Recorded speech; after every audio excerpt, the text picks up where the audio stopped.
Bismillahirrahmanirrahim. Assalamualaikum warahmatullahi wabarakatuh. Selamat pagi semuanya. Kembali berjumpa di Filsafat Pendidikan Matematika. Oke. Kemarin kita bahas tentang ontologi of mathematics, ontologi matematika, ya.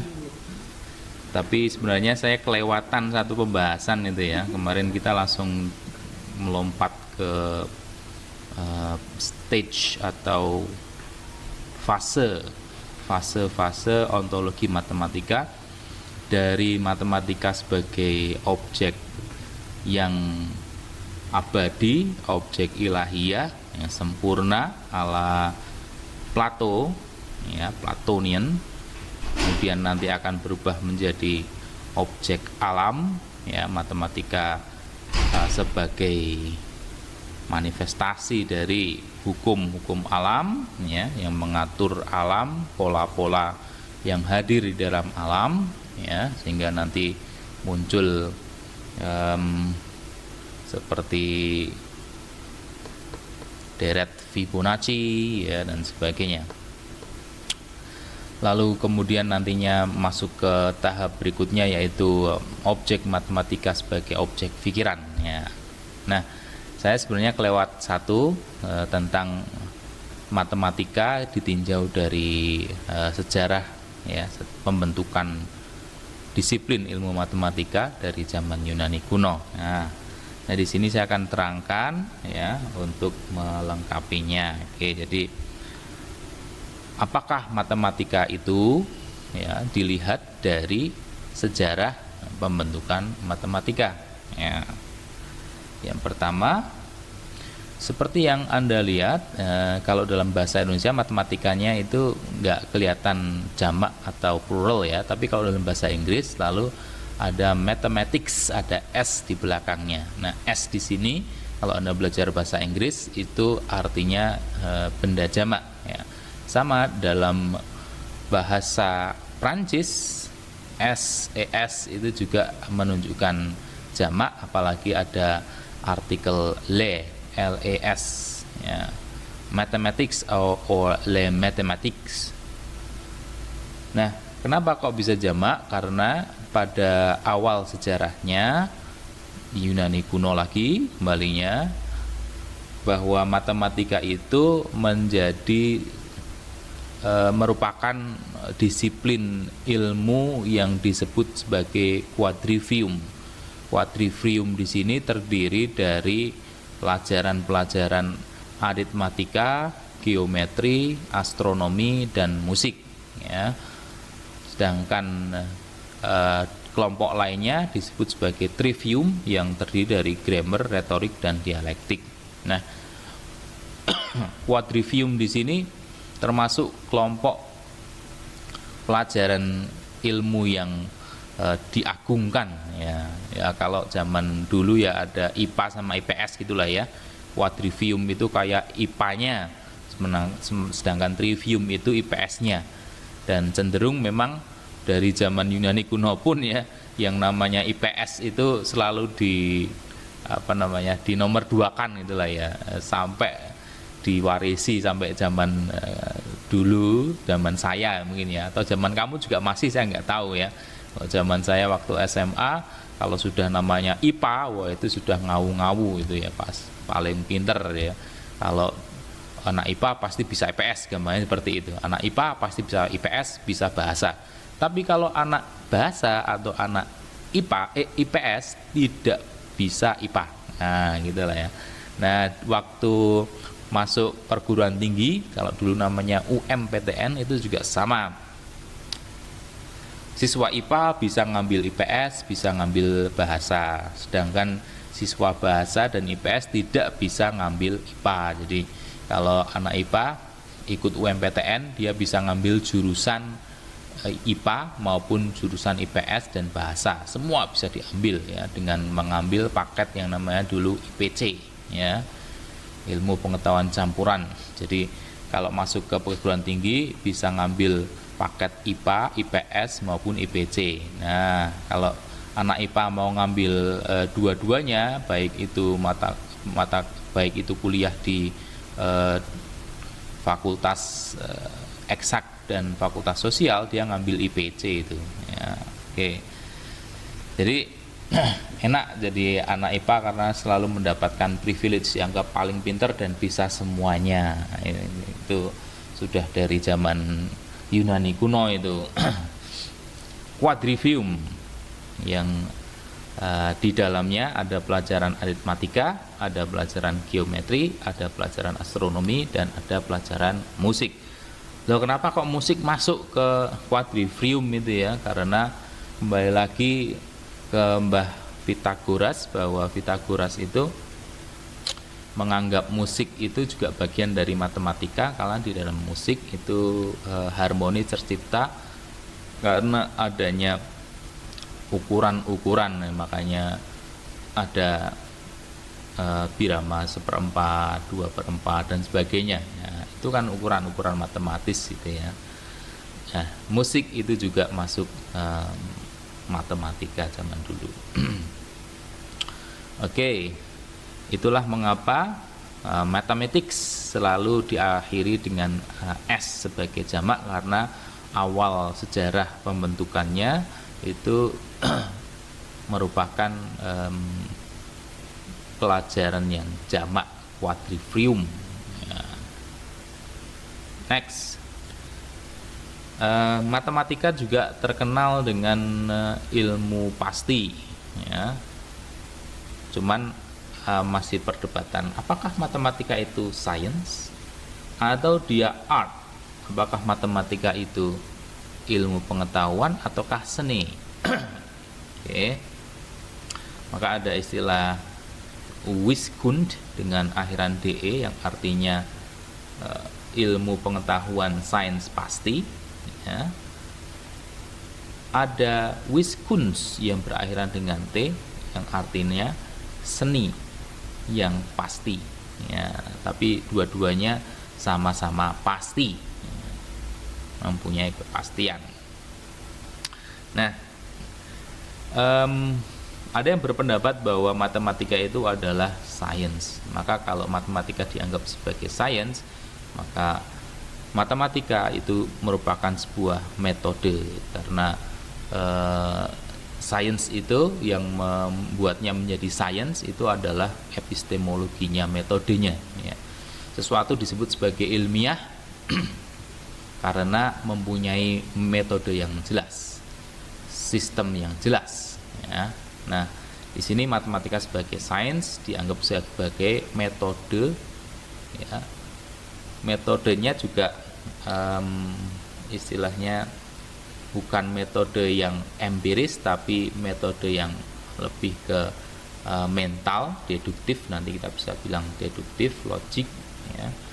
Mental activity which for some mysterious reason create certainty ya. Matematika sebagai metode akal ya, mental yang menghasilkan kepastian. Nah, ini kadang menjadi pertanyaan lagi, padahal matematika itu kan kerja mental ya, kerja mental yang abstrak. Kok dia bisa menghasilkan suatu kepastian? Dan jangan heran juga bahwa orang matematikawan ataupun fisikawan ya, itu tidak perlu harus sampai ke planet lain, atau tidak perlu harus berjalan mengukur bumi dengan cara mengelilingi bumi untuk tahu berapa diameter bumi, untuk tahu berapa jarak bumi terhadap matahari ya. Oke. Mungkin kalau anak kecil pasti akan berpikir toh, kok orang tahu ya jarak antara bumi dan matahari itu sepersekian juta, atau jarak diameter bumi itu sepersekian juta, namanya seperti itu. Kok bisa tahu? Apakah mereka menarik meteran dari ujung ke ujung, dari bumi ke matahari? Ya, tentu saja tidak ya. Anda kenal salah satu ilmuwan penerus Albert Einstein ya. orang Amerika, sekarang sudah meninggal, ya. Dia tidak bisa jalan, dia tidak bisa ngomong, dia tidak bisa, pokoknya dia cacat seluruh tubuhnya kecuali hanya otaknya saja yang masih benar, ya. Di organ-organnya dia secara fisik itu nggak bisa jalan lah, nggak bisa gerak dan sebagainya, hanya otaknya saja yang bisa berpikir dengan masih sehat, gitu ya. Namanya Stephen Hawking. Tapi Stephen Hawking walaupun kondisi fisiknya itu tidak memungkinkan dia untuk bisa pergi keluar angkasa atau pergi mengelilingi bumi, tapi dia bisa membuat teori tentang terjadinya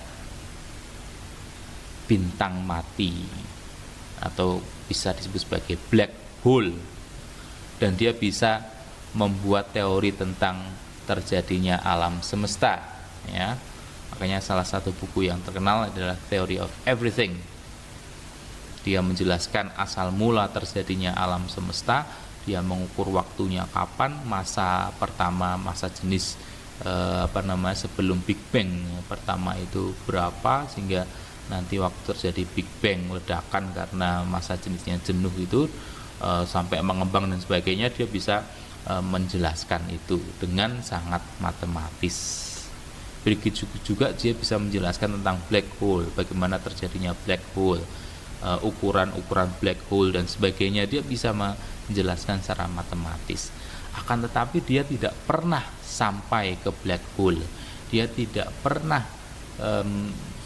sampai ke masa zaman nol, di mana waktu itu belum terbentuk, ya, atau ruang itu masih satu, ya. Dia belum bisa sampai ke situ, tapi dia bisa membuat perhitungan matematis. Nah, di sini yang menjadikan matematika sebagai suatu yang misterius, matematika sebagai suatu yang kadang membuat orang heran, ya. Dia tidak perlu sampai ke bendanya, ke objeknya untuk bisa tahu objeknya itu, ya.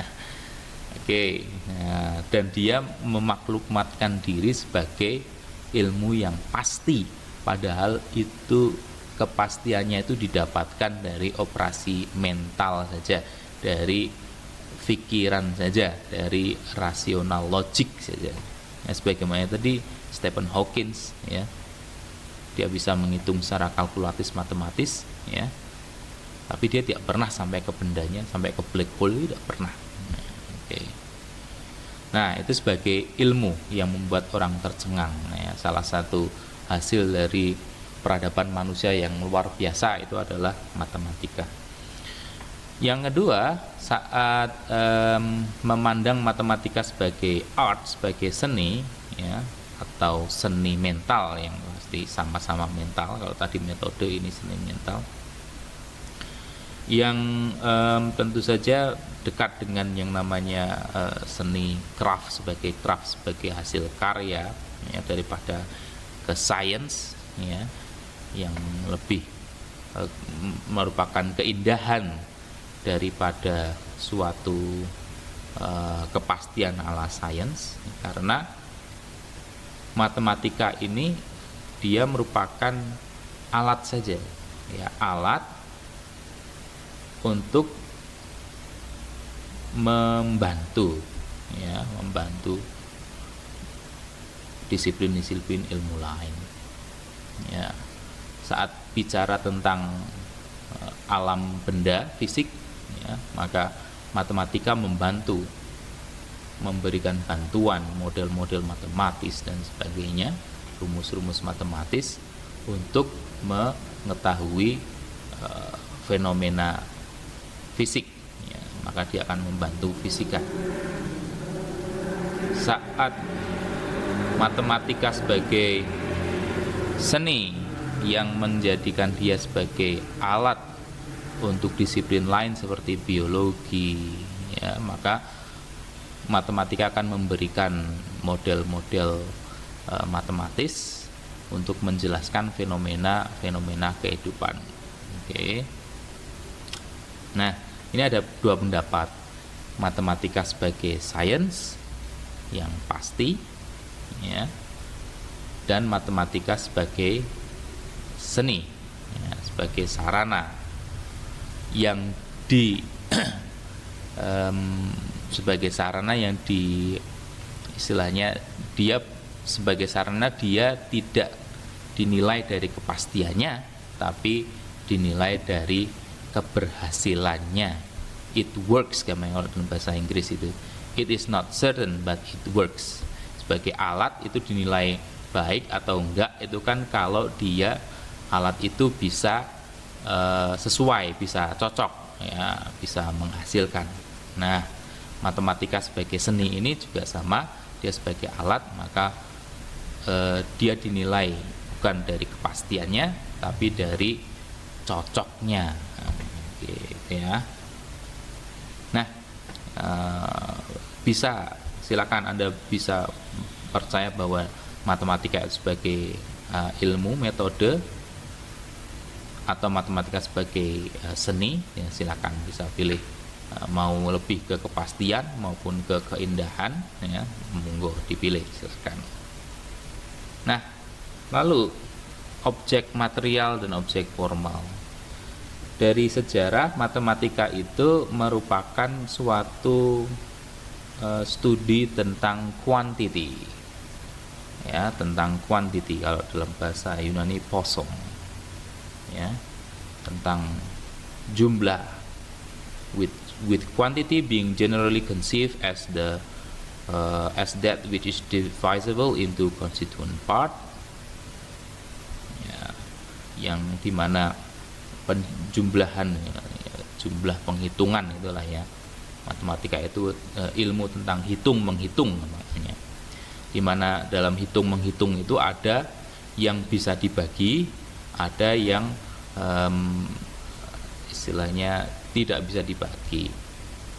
Kalau yang bisa dibagi atau diskrit itu lebih ke aritmatika, ya. Plato's multitude plurality determined by the counting its part, ya, maka munculnya aritmatika, ya. Sedangkan kalau hitung-hitungan yang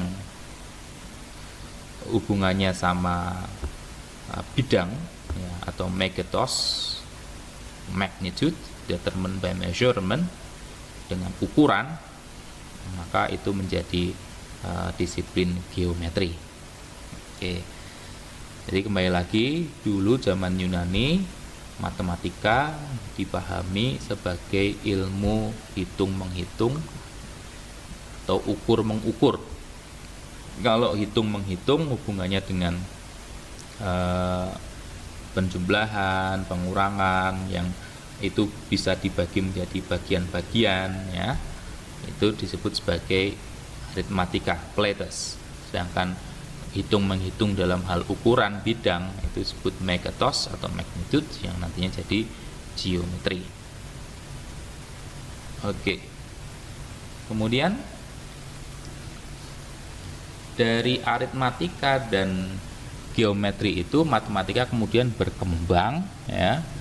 Yang dulunya aritmatika hanya operasional sederhana, dari awal cuman bilangan, terus masuk ke penghitungan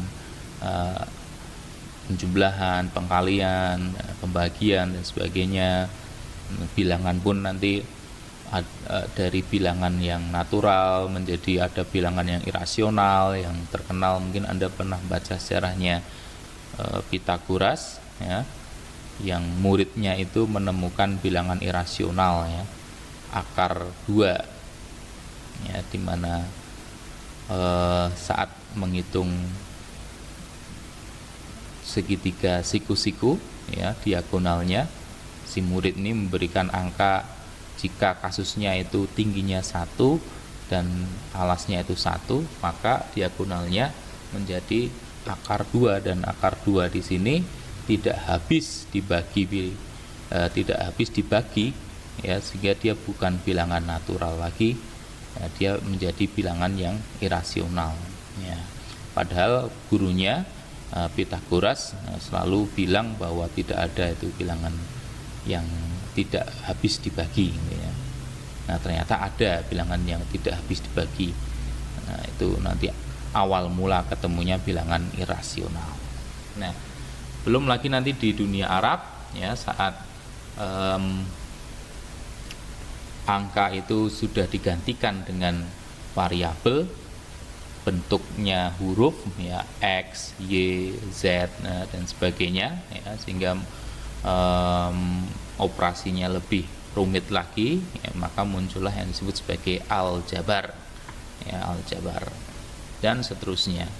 Itu pun nanti berkembang menjadi kalkulus dan seterusnya, itu makin kompleks.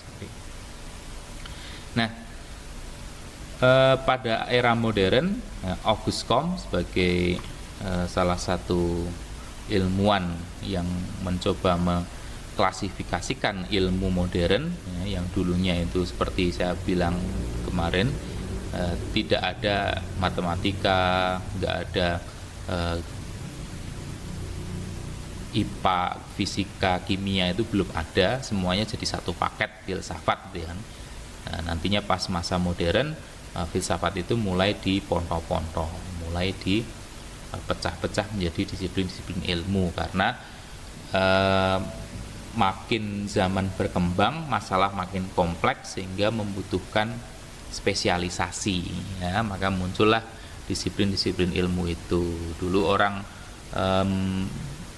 konsultasi tentang kejiwaan ya ke filosof, konsultasi tentang ilmu biologi ya ke filosof, konsultasi tentang pendidikan ya ke filosof, politik ya filosof, semuanya tanyanya ke filosof, karena filosof itu sudah jadi paket komplit. Sementara saat zaman mulai berkembang pesat, ya, maka masalah makin kompleks, maka perlu ada spesialisasi.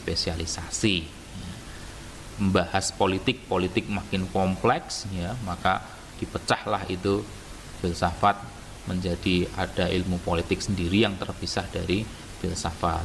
Nanti fisika juga makin maju, ya, sampai ke fisika atomik, kuantum dan sebagainya, sehingga perlu pemecahan lagi sehingga fisika keluar dari filsafat dan seterusnya seperti itu.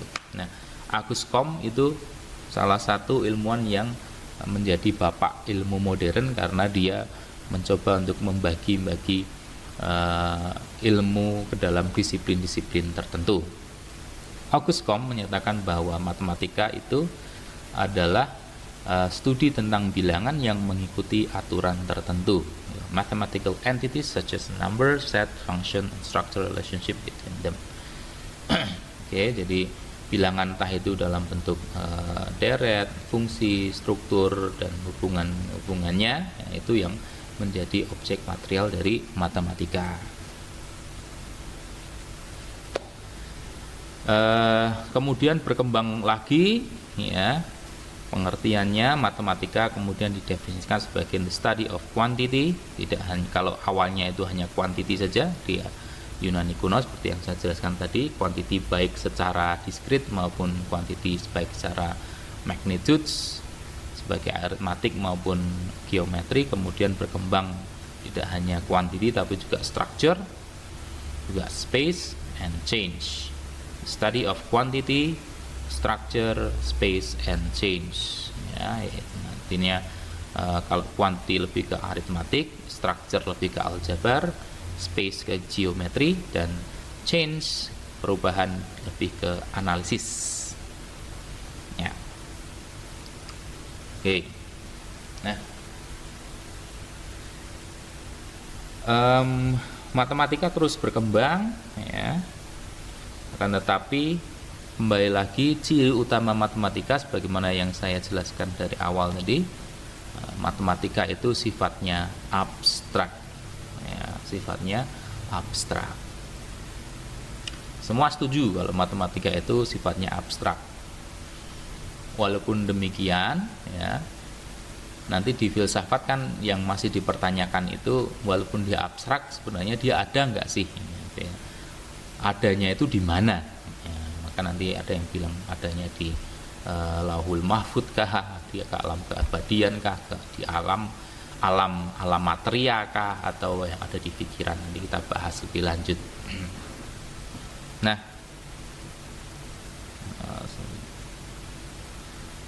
oke, tapi semuanya kembali lagi sepakat kalau objek matematika itu adalah abstrak. Saat kita belajar tentang angka bilangan, ya,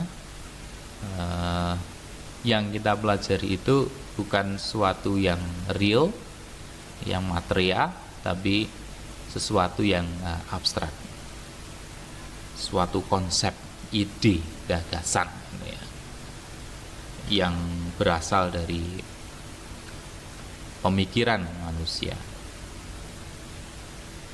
Oke, next ke epistemologi. Lah, kalau tadi sudah dijelaskan bahwa objek matematika itu adalah hal yang abstrak, lalu nanti untuk kebenaran matematika seperti apa? Cara mencari kebenaran dalam matematika, sumber kebenarannya gimana? Metode berpikir untuk mencari kebenarannya seperti apa? Nah, itu masuk ke epistemologi. Ini di single sedikit. Jadi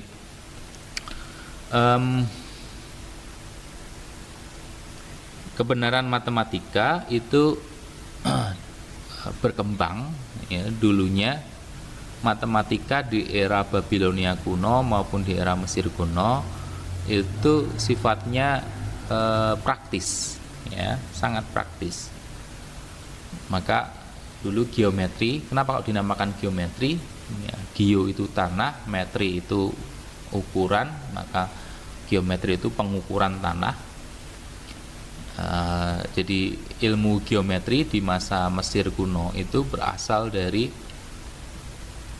pengukuran terhadap sungai, bantaran sungai Nil, pinggiran sungai Nil. Seperti yang kita tahu, kalau tanah di pinggir sungai itu adalah tanah yang sangat subur, ya, karena tiap tahun sungai Nil itu meluap, kemudian tanah di sekitarnya itu akhirnya menjadi subur, hasil dari lumpur-lumpur dari sungai itu yang masuk ke pinggir-pinggir sungai itu. Nah, karena dia subur, maka dia menjadi rebutan masyarakat Mesir kuno. Karena jadi rebutan, ya, otomatis perlu ditengahi supaya tidak terjadi pertumpahan darah. Maka Fir'aun, raja Mesir kuno, itu memerintahkan punggawanya untuk mengukur, memetak-metakkan tanah, petak-petakkan tanah berbentuk bidang-bidang, gitu ya, bidang-bidang tanah yang kemudian, ya, itu menjadi salah satu asal mula dari geometri, ilmu pengukuran tanah, ya. Lalu Pitagoras dengan segitiga siku-sikunya itu di Mesir kuno itu sudah tidak hanya sekedar konsep saja, tapi dia sudah menjadi realita, dia sudah menjadi kenyataan. Bisa dilihat aja dengan piramidanya. Tidak mungkin suatu peradaban yang bisa membangun piramida sepresisi itu tidak mengetahui yang namanya segitiga siku-siku. Pasti akan tahu, ya, the magic number. Kalau dalam Pitagoras itu, ya, berapa itu? 2, 3, 4 nih, ya, the magic number in Pythagorean's triangles. Oke. Jadi di zaman Babilonia maupun Mesir kuno, matematika lebih terkenal sebagai kita bisa bilang dia seni, gitu ya. Bukan sebagai ilmu, tapi dia seni karena dia menjadi bukan kepastian, yang penting itu adalah kecocokan, dia bisa digunakan, ya, sebagai alat, dan it works, berhasil, ya. Maka sifatnya lebih banyak empirisnya, basisnya itu empiris, gitu ya, basisnya empiris. dari pengukuran tanah ya, kemudian menjadi suatu konsep ya, namanya geometri. Nah, dari sini kemudian masuk ke Yunani ya. Dan di Yunani justru alurnya dibalik. Kalau di Mesir kuno maupun Babilonia kuno itu dimulai dari empiris ya, kemudian diformulasikan menjadi hipotesis yang teoritis, yang konseptual, menjadi abstrak, maka di Yunani kuno justru dimulainya dari abstrak dulu. Sehingga kalau Mesir kuno itu lebih induktif, dimulai dari kenyataan, tapi kalau di Yunani kuno menjadi deduktif ya, dimulai dari konsep abstrak logis ya. Jadi dari induktif nanti di Yunani menjadi deduktif aksiomatis. Nah, ini yang membedakan cara berpikir orang Yunani dengan cara berpikirnya orang Mesir maupun Babilonia ya. Dan sampai ke kita sekarang itu sebenarnya ala matematika ala Yunani kuno yang cenderung deduktif aksiomatis, dimulai dari pernyataan-pernyataan yang dianggap benar, definisi-definisi yang dianggap benar, kemudian diturunkan menjadi aturan-aturan turunannya yang konsekuen, yang konsisten gitu ya. Oke. Yang paling terkenal itu adalah aksioma Euclid gitu ya. Dimulai dari definisi apa itu titik ya, kemudian garis, kemudian bidang. Nah, dari situ diturunkan ya menjadi teorema-teorema sampai ke Pitagoras. Itu kan awalnya dia pasti berdasarkan pada aksioma atau postulat atau definisi-definisi awal tentang apa itu titik, apa itu garis, dan apa itu bidang. Dan itu tidak bisa dipertanyakan lagi kebenarannya. Yang namanya aksioma itu tidak bisa dipertanyakan lagi kebenarannya. Kalau dia dipertanyakan kebenarannya, ya itu bisa ambruk itu bangunan matematika aksiomatis itu. Nah, memang ada kelemahan dan ada kelebihan masing-masing, entah itu yang induktif maupun deduktif.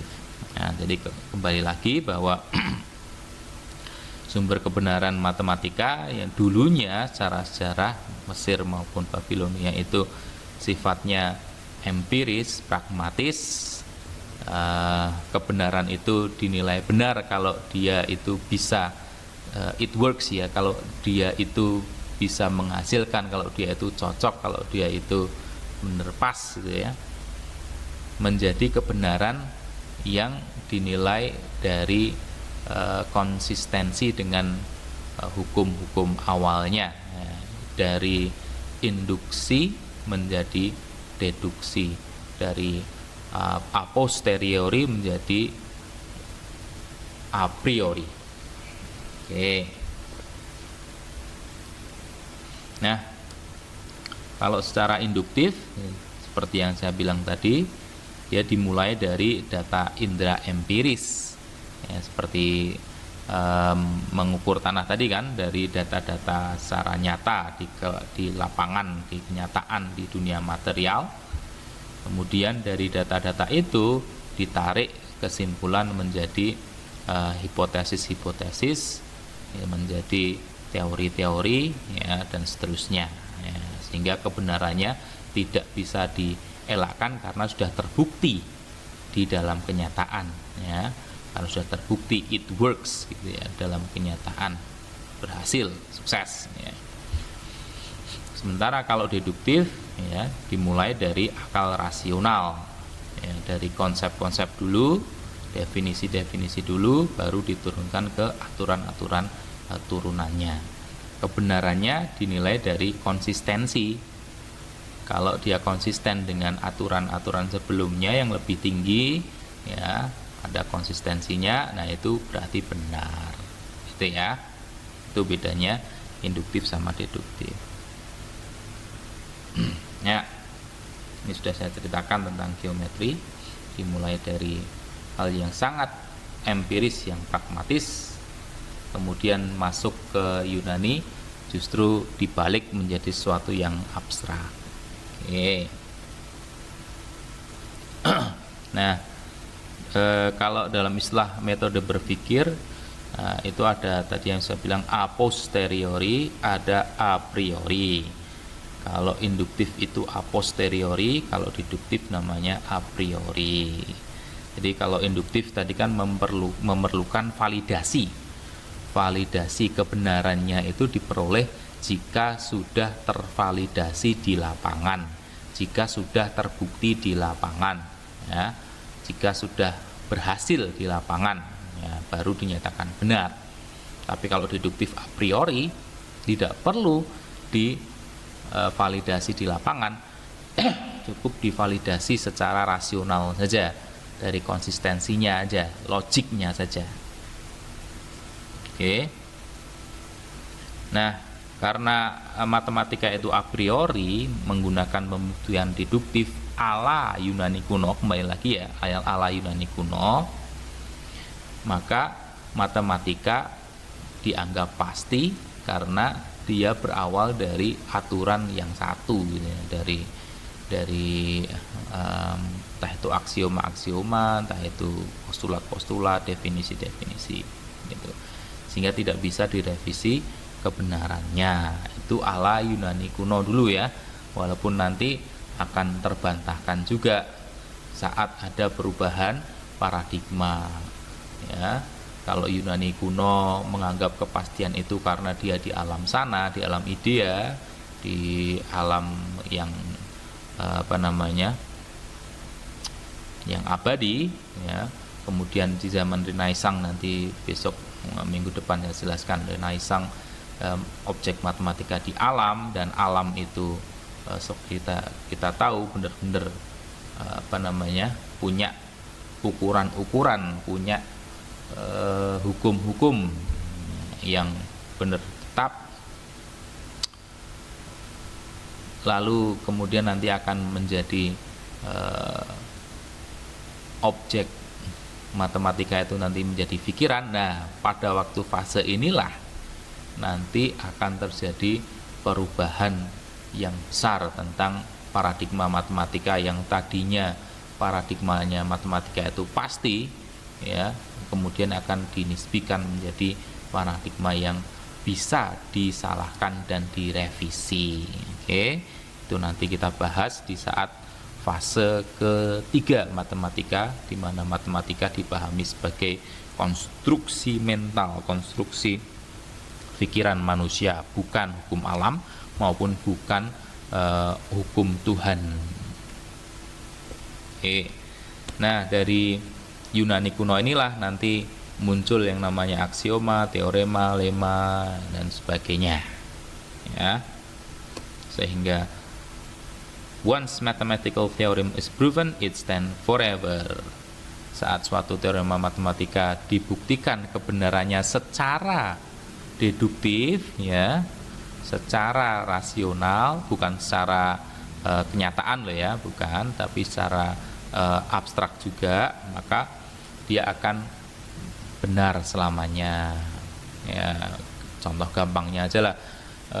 Teorema Pitagoras sudah dijelaskan dan dibuktikan oleh Pitagoras secara deduktif, yang dulunya itu pembuktiannya zaman Mesir kuno maupun Babilonia kuno itu pembuktiannya secara empiris, ya. Saat the magic number 2, 3, 4 itu benar-benar dipakai dan berhasil membuat piramid, gampangnya seperti itu, dan itu dinyatakan benar, ya. Tapi di Yunani pernyataan kebenarannya bukan dari bukti empiris tapi bukti rasional, ya. Maka terus sampai sekarang dipercayai sebagai benar. Sudah bertahun-tahun, ribuan tahun, ya, ribuan tahun itu teorema Pitagoras itu, tapi sampai sekarang tetap diakui kebenarannya. Oke. Karena ya tadi sudah dibuktikan secara logis tadi. Nah, ini contoh matematika Yunani kuno yang kita warisi sampai sekarang, di mana matematika itu adalah deduktif, kebenarannya adalah deduktif aksiomatis, dimulai dari aksioma yang tidak terbantahkan lagi kebenarannya dan tidak boleh ditanyakan kebenarannya. Aksioma pertama, melalui dua buah titik sembarang, kedua titik tidak berhimpit, hanya dapat dibuat sebuah garis lurus. Jadi pengertian garis, dari sini definisi garis adalah hubungan antara dua titik sembarang yang tidak berhimpitan. Nah, kalau aksioma ini ditanyakan umpamanya, terus titik itu apa? Jangan-jangan titik itu sebenarnya adalah garis-garis yang kecil sekali, ya, atau titik itu kumpulan garis-garis yang jaraknya sangat sempit sehingga kelihatannya berdempetan, tapi sebenarnya nggak berdempetan, ya. Kalau umpamanya dipertanyakan seperti itu, waduh, nanti bangunan geometri ala Euclideans itu bisa hancur gitu ya. Makanya di sini aksioma-aksioma ini tidak boleh dipertanyakan lagi kebenarannya. Nah, terus titik itu di mana? Ya, kalau di Yunani kuno ya titik itu ya tidak ada di sini, titik itu ada di dunia sana, dia sempurna. Ya, kalau dilambangkan ya dia nol gitu ya, dia tidak, diameternya itu nol gitu ya, saking sempurnanya. Garis juga sama, diameternya nol. Oke. Nah, ini contoh yang pembuktian kebenaran. Kenapa Pythagoras itu, teorema Pythagoras benar? Ya karena dibuktikan dengan cara deduktif seperti ini, dengan konsistensi aturan-aturan sebelumnya. Kalau di sini pakai dua persegi besar dan kecil, ada yang pakai cara-cara yang lain gitu ya, tapi semua cara-cara itu konsisten dengan aturan-aturan sebelumnya. Jadi kalau di sini pakai dua persegi, maka harus konsisten dengan hukum sebelumnya, yaitu apa? Luas persegi, sisi kali sisi. Harus konsekuen dengan aturan sebelumnya, apa? Tentang sudut, umpamanya sudut total segitiga itu 180 derajat dan sebagainya. Oke. Nah, di sini kemarin saya juga sudah menjelaskan yang menarik bahwa memang matematika itu bukan punyanya orang Barat Yunani saja, tapi dia sebagai ilmu itu selalu dipengaruhi oleh peradaban-peradaban sebelumnya dan sesudahnya, ya. Jadi tidak ada matematika punyanya Barat, punyanya Arab, punyanya Amerika, nggak ada. Ya, ilmu itu punyanya bersama karena dia merupakan kolektif, kumpulan, tumpukan dari penemuan-penemuan manusia dari berbagai generasi, dari berbagai peradaban. Ya, di matematika Yunani juga berasal dari Babilonia maupun dari Mesir. Ini dibuktikan oleh temuan-temuan arkeologis. Ya, kalau mau baca punyanya Joran Friberg, ya, dia memberikan bukti-bukti betapa orang Babilonia kuno maupun orang Mesir kuno sudah lebih dulu memahami matematika dibandingkan orang Yunani. Cuman kembali lagi, orang Yunani punya kekhasan, ya matematika, yaitu abstraksinya. Matematika benar-benar diabstraksikan sehingga matematika lepas dari kenyataan, ya, lepas dari dunia fisik. Akan tetapi yang mengherankan, matematika dianggap ilmu pasti. Hasil dari hitung-hitungan secara abstrak itu bisa menghasilkan kepastian dan cocok, sukses dilaksanakan atau diterapkan di dunia nyata. Itu yang menjadi misteri. Oke, saya kira itu dulu penjelasan saya tentang matematika secara historis. Ya, terima kasih atas perhatiannya. Assalamualaikum warahmatullahi wabarakatuh.